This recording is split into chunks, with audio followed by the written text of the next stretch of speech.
अभी अभी इस वक्त की सबसे बड़ी खबर आ रही है। 3-4 राज्यों में हुए उपचुनाव को लेकर बड़ी खबर है, जहां पर हिमाचल प्रदेश में कांग्रेस ने बड़ी जीत हासिल की है और भाजपा को बड़ा झटका लगा है। खबर में ले जाने से पहले आप इस वीडियो को लाइक करें, चैनल को सब्सक्राइब करने के बाद इस घंटी को दबाना बिल्कुल ना भूलें। देश में 30 अक्टूबर को 3 लोकसभा और 29 विधानसभा सीटों पर हुए उपचुनाव के लिए मतगणना दौर जारी है। कुछ सीटों के परिणाम सामने भी आ चुके हैं। 3 लोकसभा सीटों में दादरा व नगर हवेली, हिमाचल प्रदेश की मंडी और मध्य प्रदेश की खंडवा सीट है। वहीं विधानसभा की बात करें तो असम की 5, बंगाल की 4, मध्य प्रदेश, मेघालय और हिमाचल की 3-3, राजस्थान, बिहार और कर्नाटक के 2-2, आंध्र प्रदेश, हरियाणा, महाराष्ट्र, मिजोरम और तेलंगाना की 1-1 सीट पर उपचुनाव हुए थे। हिमाचल की तीनों विधानसभा सीटों पर कांग्रेस को जीत मिली है, तो वहीं राजस्थान की 1 सीट भी उसके खाते में आई है। वहीं मध्य प्रदेश में भाजपा की 1 लोकसभा और 1 विधानसभा सीट अपने नाम कर चुकी है।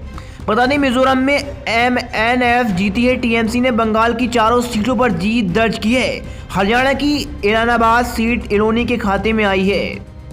वहीं बता दें, दादरा एवं नगर हवेली लोकसभा सीट पर हुए उपचुनाव में शिवसेना की जीत मिली है। चुनाव आयोग के अधिकारी ने बताया कि यहां शिवसेना उम्मीदवार कलावती डेलकर ने 51,269 मतों के अंतर से जीत हासिल की है। वहीं हिमाचल प्रदेश की 3 विधानसभा सीटों पर और 1 लोकसभा सीट पर हुए उपचुनाव में सभी सीटों पर कांग्रेस की जीत के बाद मुख्यमंत्री जयराम ठाकुर ने जनता को धन्यवाद कहा है। उन्होंने कहा है कि हम जनता का फैसला स्वीकार करते हैं। हालांकि उन्होंने कहा है कि परिणाम उम्मीद के मुताबिक नहीं रहे। मंडी लोकसभा सीट पर भाजपा बहुत कम अंतर वोट से हारी है।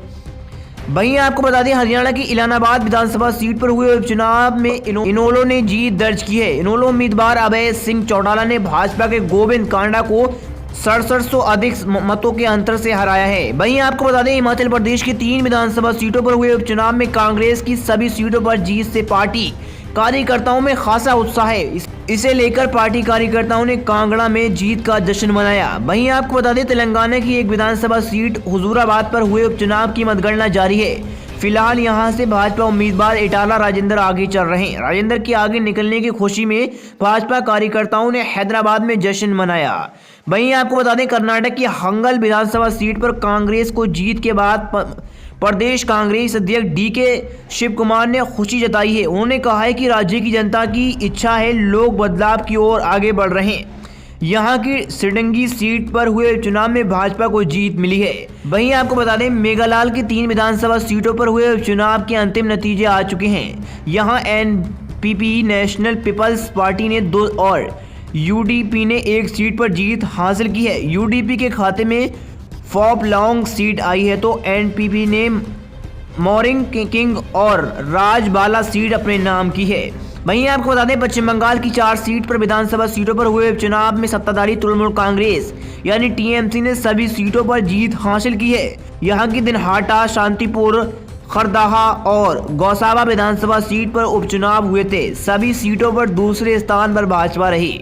वहीं आपको बता दें, बिहार के कुशेश्वर स्थान विधानसभा सीट पर जेडीयू की जीत के बाद राजद नेता तेज प्रताप यादव ने अपनी ही पार्टी के नेताओं पर गुस्सा उतारा है। उन्होंने कहा कि जगदानंद सिंह, राजद के प्रदेश अध्यक्ष सुनील सिंह और संजय यादव इस हार के लिए जिम्मेदार हैं। तेज प्रताप ने आरोप लगाया कि ये लोग हमको, तेज प्रताप और तेजस्वी को लड़ाना चाहते हैं। मैं उनसे अनुरोध करता हूं कि पार्टी छोड़ दे। वहीं बता दें, कर्नाटक की 2 विधानसभा सीटों पर हुए उपचुनाव में भाजपा और कांग्रेस दोनों के खाते में 1-1 सीट आई। कांग्रेस ने हंगल में 7373 मतों के अंतर से जीत हासिल की है। वहीं भाजपा ने सिडंगी में 71,185 मतों से जीत हासिल की है। वहीं बता दें, बिहार की 2 विधानसभा सीटों पर हुए उपचुनाव में से 1 का परिणाम सामने आ गया है। यहां कुशेश्वर स्थान में सत्ताधारी जेडीयू जनता दल यूनाइटेड के उम्मीदवार अमन भूषण हजारी ने राजद राष्ट्रीय जनता दल प्रत्याशी गणेश भारती को 12,000 से अधिक मतों के अंतर से हरा दिया है। यह सीट अमन भूषण के पिता के निधन होने की वजह से खाली हुई थी। वहीं राजस्थान की 2 विधानसभा सीटों पर हुए उपचुनाव में से 1-1 का परिणाम आ गया है। यहां की दरियाबाड़ विधानसभा सीट से कांग्रेस उम्मीदवार नागराज मीणा को जीत मिली है। मीणा ने 18,725 वोटों के अंतर से अपनी जीत की सुनिश्चित की है। वहीं मध्य प्रदेश की 1 लोकसभा और 3 विधानसभा सीटों पर उपचुनाव हुए थे। इनमें से 1 लोकसभा और 1 विधानसभा सीट पर भाजपा को जीत मिली है। मुख्यमंत्री शिवराज सिंह चौहान ने कहा है कि उपचुनावों के परिणाम भाजपा के लिए अभूतपूर्व हैं। हमने न केवल खंडवा लोकसभा सीट पर जीत हासिल की है, बल्कि जोवट विधानसभा में भी अपनी पताका लहराई है, जहां 90% से अधिक लोग अनुसूचित जाति से आते हैं। चौहान ने कहा है कि 70 साल में भाजपा ने यहां केवल 2 बार जीत पाई थी। ये परिणाम केंद्र और राज्य सरकार के कार्यों पर जनता की मोहर है। वहीं हिमाचल प्रदेश की 3 विधानसभा सीटों पर हुए उपचुनाव के परिणाम आ गए हैं और इन परिणामों ने भाजपा को बड़ा झटका दिया है। यहां की तीनों विधानसभा सीटों पर कांग्रेस पार्टी ने जीत हासिल की है। दोस्तों, आपको इस रिपोर्ट के बारे में जो भी राय है हमें कमेंट में ज़रूर बताएं।